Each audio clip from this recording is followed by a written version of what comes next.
আপনার আকল খাটান, সব জাহান্নামে গেছে। যান, এ কাফের, ও জালেম, ও নাস্তিক, সব গেছে জাহান্নামে। আপনি একা জান্নাতে। ওই জান্নাতে ভাল লাগবে?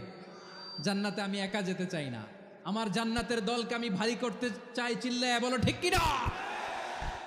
যারাই বলবে লা ইলাহা ইল্লাল্লাহ তারা আমার ভাই। বিশ্বনবী এই কথাটার আরো চমৎকার ব্যাখ্যা করেছেন।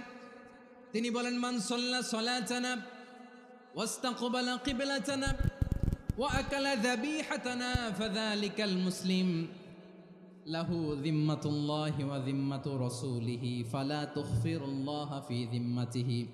বিশ্বনবী তিনটা ক্রাইটেরিয়া শুনিয়ে দিলেন। তিনি বললেন, মান সাল্লা সালাতানা, যে ব্যক্তি আমাদের মতো নামাজ পড়ে, ওয়াস্তাকবালা কিবলাতানা, আমাদের কিবলারে কিবলা মানে, ওয়াকালা যাবিহাতানা, আমাদের জবাই করা পশু খায়, ফাযালিকাল মুসলিম, সেই মুসলমান।